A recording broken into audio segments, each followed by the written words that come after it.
The Athletics. Sam Amick, still live from the Olympics. Sam, how are you? Hello, Jay. We're cutting out. Did I lose you? Yeah, there you are. We got you back. Sorry. We back. I apologize. What's up, my friend? How you doing? I'm doing well. I know last week, I think when we talked, you had the family time. Family had made their way back, and now you've been in work mode. How has the rest of your Olympic experience been so far? It's been good. Last time we chatted, I was down in Paris, and that actually to this date is the only time I've left Lille to go down to Paris. But it's been fun. You know, it feels a little more so far anyway, like you're covering a FIBA World Cup tournament as opposed to the Olympics because, you know, Lille doesn't have other sports. So that kind of vibe where you like a day like today is a good example. There's no Team USA practice. There's only women's games at the arena. And, if I was down in Paris, I might jump around and go to swimming or gymnastics or whatever it might be. But a few more days here and then we'll head down. But overall, it's good, man. I'm coming to you from the famous apartment that I've written about where I got locked out a few days ago. So I'm just happy that I haven't been homeless at all in my time out here. So we're rolling now. I know there's a lot of work that you're doing out there, good work as well. But so today is I guess what would be equivalent to an off day. And that doesn't mean you don't have work. What do you do with the day in Lille? So late night, that game with South Sudan you're talking about. Yeah. A 9 p.m. tip. And the logistics they're wild. Like I've only done one other Olympics. I did Rio. I took a pass on Tokyo. And but to your question, like you end up, I think I filed my story at about 3 a.m. from the apartment. But after a 9 o'clock game, you're doing media with the players and coaches.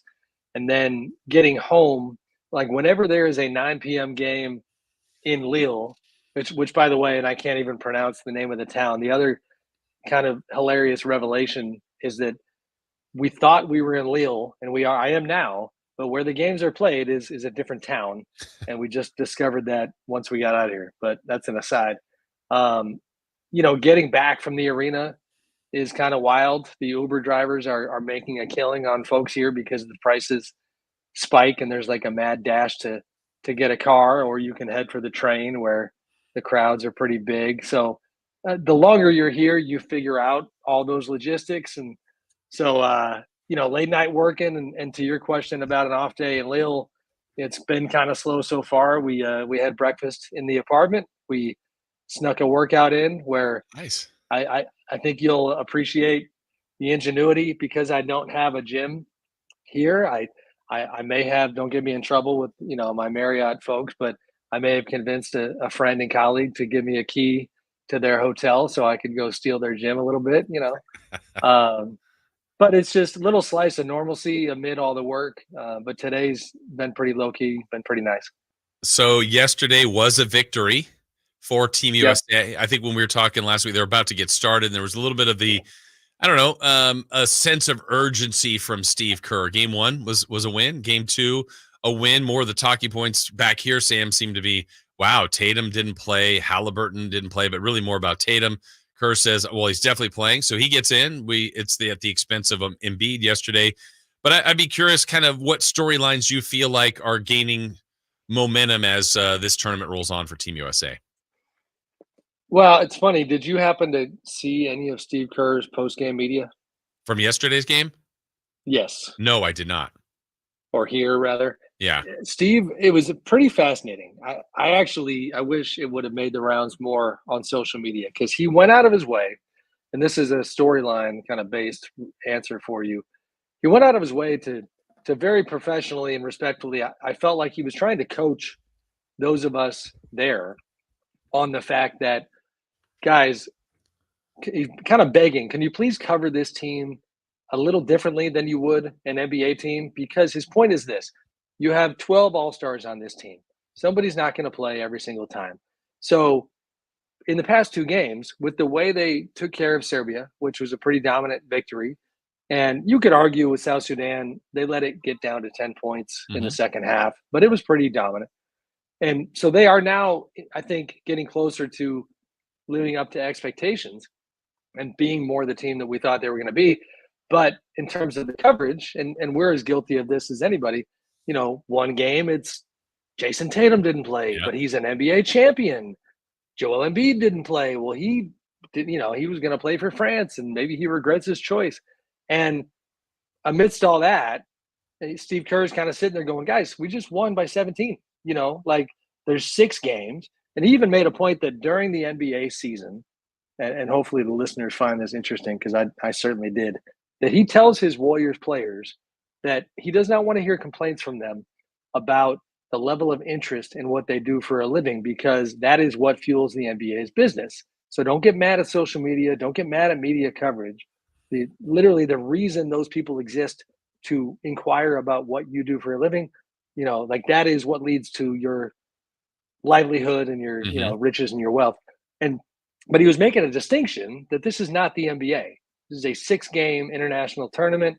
And he was kind of begging for the media to just come down on me if we lose. Yeah. Because that is about the result. But can we not every single night have to do a deep dive on, why the latest All-Star didn't play? And I thought it was a pretty fair point. I think it is fair. I don't think he's wrong, but also saying, you do this more, but I tried it on the show. We look for angles and different things to talk about. But to me, the talking point is the biggest one, honestly, is if they lose. So when they don't, and if it's by 17 or by 30, then we look for the next thing. And yeah, Durant was incredible in his first game back. And LeBron at this age is still doing some amazing things. But to me, it is, oh, wow, why didn't Tatum play? Oh, man, tonight it was Embiid, or he's actually been kind of these slow starts. It feels like a lot of it's been targeted Embiid. That's the next guy they take out. To me, that does feel like it's the talking point. I understand his side of it, but Sam, I know if they were to lose, that then becomes the biggest thing that I think could happen to them. Yeah, the basketball a lot of times is not going to actually drive as much audience. Yeah.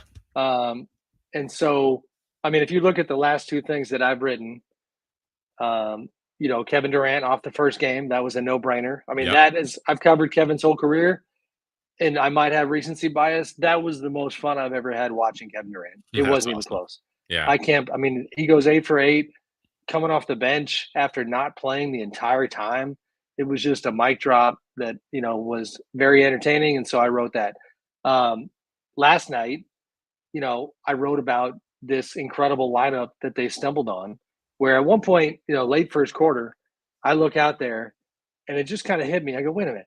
You got Kevin Durant, Drew Holiday, Bam Adebayo, Derek White, and Anthony Edwards on the floor. Like from a defensive standpoint, like holy SH. And and so the fun part for me was, and you know me well, a lot of times I have no problem writing the drama and writing the who didn't play.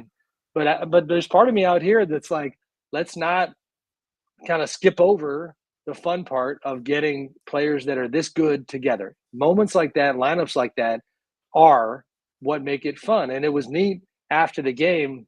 I was almost workshopping it with the players themselves to say, all right, am I crazy, or is this pretty cool for you? And to a man, and I was able to get all 5 guys, and that's kind of what I wrote today. Every single guy, Durant more than anybody, like his eyes lit up when I mentioned that lineup. And he said that lineup was incredible. And he talked about how I'm sure some of the listeners probably saw this. The other day, Kevin was going back and forth with fans on Twitter about the best way to play the game of basketball. What I thought was so funny is that the argument that he made on Twitter the other day kind of came to life. It's almost like he manifested it in the South Sudan game, because he was saying like that type of basketball where you're talking about elite defense that sparks the offense, and it's just transition and it's talent and teamwork and all those things, that's the way he likes playing the game. So I hear you for sure on what the storylines are, and maybe when you're closer to it, some of this stuff gives you a charge, whereas it wouldn't from home. But I think things like that matter as well.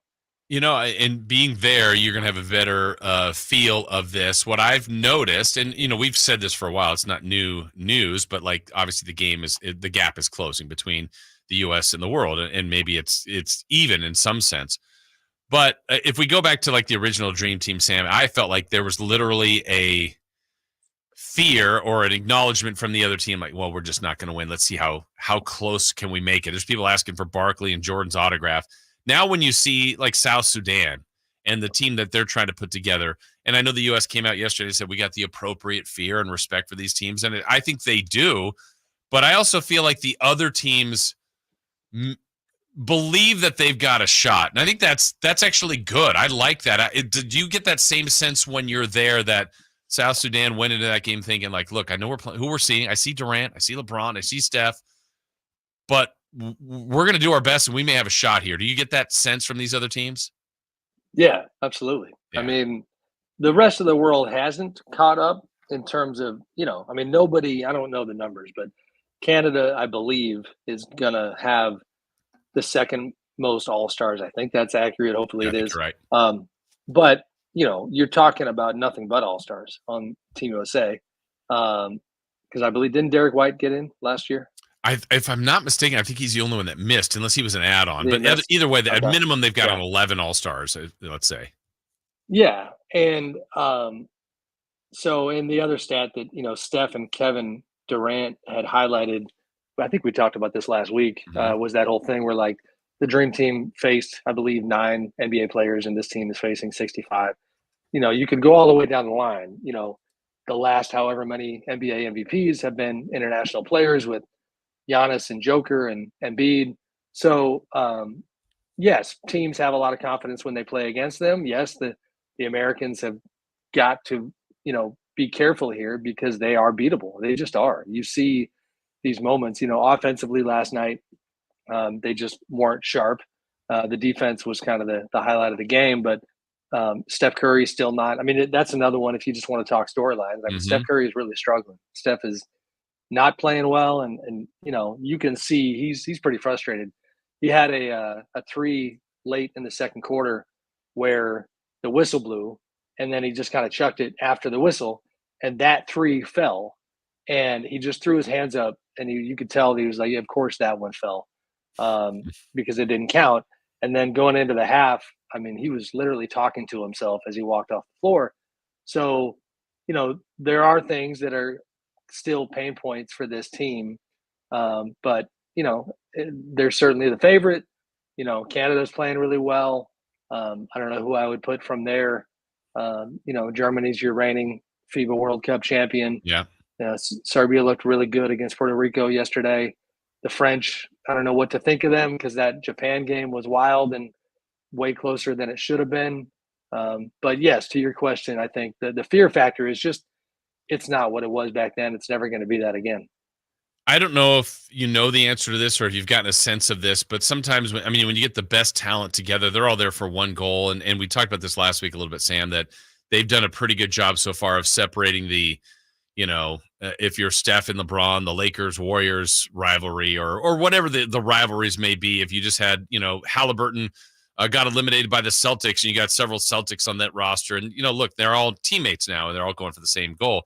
But have you had a sense of, I don't know, maybe a player or two that's caught some of the masses of the rest of the team's attention? Like, man, I've always played against this guy, but I just never knew they were this good. I guess where I'm getting to, I feel that with Anthony Edwards, and I don't know if I'm accurate on that, but I know everybody marveled at Durant's performance, like you said already.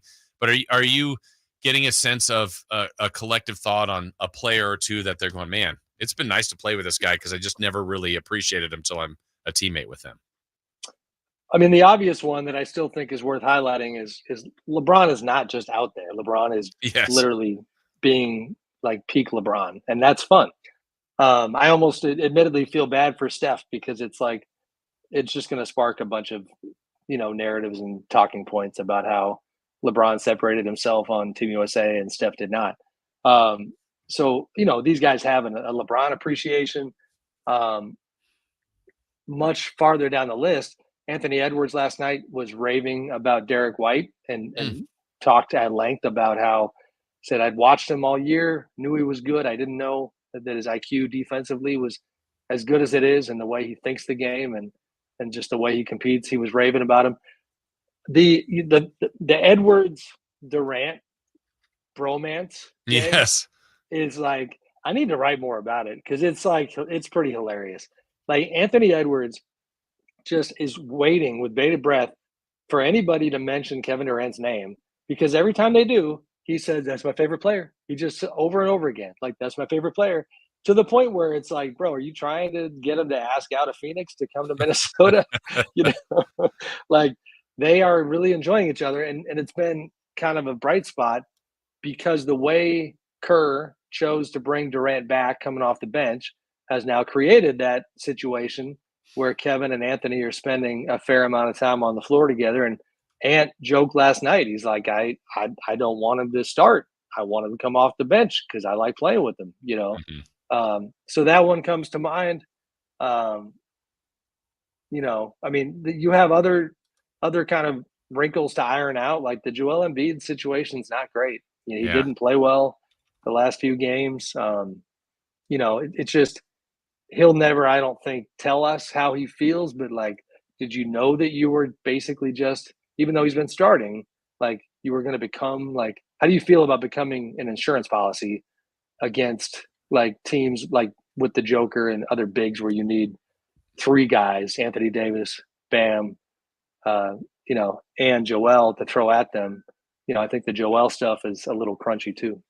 You know, we focus so much on the players, but you mentioned Steve Kerr and kind of how he's telling the media maybe how they should approach this. I'm interested in that part of it too. Look, those guys are competitive, and now you've got who's on that staff: Kerr, Spoelstra, Ty Lue, Lue, yeah, and Mark Few. Yeah, so you look at that group, like Few's college, not that, you know, they're all taking input in from everybody, but like just the competitive nature of seeing, you know, Kerr and Spoelstra who have battled before, and Lou and all of them. Like, how do you gain their competitiveness versus obviously they're there for the one goal as well? Yeah, no, it is. The dynamics are really interesting. You know, Spo, just as a little bit of kind of color from the scene, I was walking around the neighborhood yesterday, and this was not by design, but the Team USA hotel is literally probably 500 feet from my front door. And Eric had gone out, and he clearly had been working out, and I don't know if he was walking or jogging, but he was out, had his AirPods in, and he couldn't get very far before the fans were trying to stop him and take pictures, and he was very gracious with them. But, you know, Eric's a guy that there's plenty of speculation about him being the guy after Steve Kerr, because Steve has made it clear that he's going to be one and done. So you watch Spo on the sidelines, and competitiveness wise, he's as vocal at times as Steve, if not more. And so it seems like a good energy. And yeah, like you said, it's all these like very, very interesting personal dynamics that they're navigating. But I do think for the most part, now to sound all kind of roses and sunshine, but it feels like they are navigating it. Now, I will say, I thought it was a little strange last night. Steve was asked about how did Joel handle the news that he wasn't going to play, and Steve didn't really answer the question. He kind of went on a rant about something else. So that jumped out at me like, oh, okay. I wouldn't be shocked to hear that Joel was upset.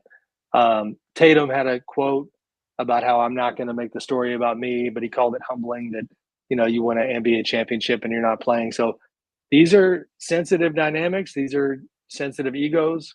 And, you know, we'll see if they can keep pushing in the right direction. I know this is a basketball philosophy question, and it probably is more for the coaches, but do you agree with him in the general statement that Kerr made? It's tough to play more than 10 in the 40 minutes. I do, although it was funny and ironic that like he said that and then he played 11. Yeah, I thought so too. You know, and then granted they were up, I think 22 or something when Halliburton went in, and then Tyrese hit 2 threes. So, you know, it wasn't an issue, but it is an incredibly fast game. And I think that Steve is trying to lean very hard into that general concept that it does not matter how we get there as long as we get the gold. And I need all of you to put your egos away. I mean, because part of his, you know, speech message to the media last night was a request to stop, and I wrote this a little bit today, like to stop looking at everything through the NBA prism. Like last night's a good example. If you take the names away and you take the star power away, all that happened is you have a team in South Sudan who is small and is quick, shoots the hell out of the ball, and you need switchability, versatility. What you don't need is Joel Embiid. He's lumbering. He's a great defensive player, but he's going to get beat on the break, and it's just not a good game for him. Like so basketball-wise, in a vacuum, every choice, or that choice rather that they made last night made perfect sense. But because you're talking about a former MVP, it becomes an issue. So I keep going back to it, but Steve is clearly trying to get folks to realize how different this is, when compared to the NBA. Sam, I know we've talked to you before about good conspiracy theories. I don't know if you've had a chance to hear the one that was floated around via social media. Have you? Do you know what that is regarding Steve Kerr in Boston? In Boston, no. Let's hear it. What do you got? Right. Yeah, I'm gonna let Chris, because Chris knows this better than Dave isn't here, so I have to take his place as the crazy conspiracy guy. And the conspiracy theory is Steve Kerr went out of his way not to bring Jaylen Brown with him. He has had Derek White play more minutes, and he is trying to implode the Celtics from within by getting all the teammates mad at each other. Yeah, and not playing Tatum the other night too. What do you think? Buy it or not? You want to drop that one on Steve Kerr? I'm in. I'm just gonna pretend I'm in. Yeah, let's go. It would be press conference over. Sexier. It would be sexier if this was months after the 2022 finals. Yeah, right? True. Like it's hard to really get excited about that one when, Steve made a comment. This is Celtics related. He got asked recently, I think down in Paris, about whether or not the Celtics players had, been jokingly boasting at all about being the champions. That basically, have they had any swagger? Is there any trash talk about how we won the whole thing? And he said no. I think it was like, what advice would you have for them about possibly repeating? And he said none, because the Warriors are trying to. And he had this line about how the Warriors are trying to accomplish it, and even Steve didn't believe it when he said it. Like I could tell, So the idea that he's diabolically trying to break up the Celtics is a stretch, but it's fun. The other funny thing here, guys, I don't know, what is going on with Boston these days, where all of the conspiracy theories come from the Celtics. And one that I actually buy into a little bit is, the Jaylen Brown stuff with him. I'm sorry, with all due respect to Nike and the godfather of Nike, Lynn Merritt, Nike has a ton of juice with this program. And this is, speculation. I certainly don't have anybody telling me this, but you just can't tell me that the shoe politics are not coming into play at all. And so that's one where, Jaylen has been very vocal about his frustration, but also has a Celtics tint to it. But yeah, fun stuff. Want to ask you, this was off of Olympic news, but I'm sure you've heard by now about Gordon Hayward. Nice career. He was 14 years in his career officially retiring. That's coming as a report from your guy Shams from The Athletic. I thought he might get one more run at this, but just kind of love a reflection from you, Sam, on Hayward's career. Yeah, good, very good career. The injuries in Boston were unfortunate, because he was a big pickup for them when he went that way. This is a tale as old as time, but the what might have been that you look back on is leaving Utah, and Jazz fans were pretty burned by that one. It's less talked about than Kevin Durant leaving Oklahoma City, but I think actually had some similar kind of vibes and tone to it. Those Jazz teams were really good, and he moved on. So the OKC thing was obviously just a complete non-starter, and you saw that he was near the end at that point. But classy guy, pro, accomplished player, and certainly wish him all the best in his post-playing career. So for you, after you ultimately get to hopefully the medal round and all this stuff with Team USA, hopefully ending with a gold, what's do you finally after that point get some time, because that off season is gonna be pretty short for you?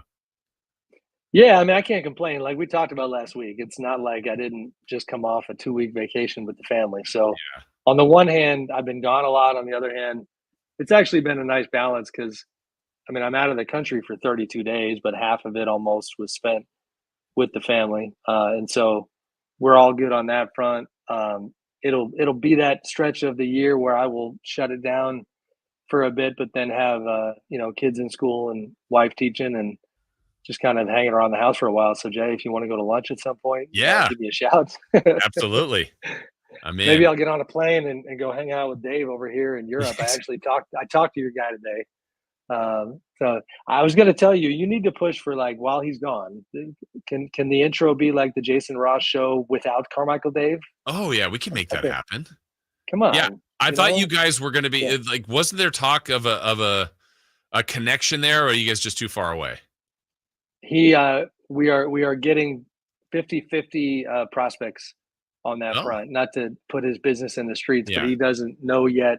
He's waiting to find out if we will be in the same town at the same time, and if we are, that'll be great. But we did enjoy the heck out of. We shared some vacation tales today. We didn't realize we've been closer to each other at times than we realized within the past couple of weeks. But I told him that he's becoming Sacramento's Ted Lasso, and sounds like he's having a good time doing it. Yes, he is for sure. And I'm glad you are as well, Sam. Keep up the great work. Enjoy your time there. And as always, we appreciate your time with us. Thank you, Sam. Thanks, Jay. Be good, brother. All right. Thank you. You too. Sam Amick from The Athletic. Always love checking in with Sam. What an opportunity out there to check out Team USA. He's into the conspiracy, Chris. I don't know if he's going to ask Steve Kerr, but I like it. Like, let's just get this thing going. It's so bad. Like the actual conspiracy is like, yeah, it's really the sneaker companies. Yeah.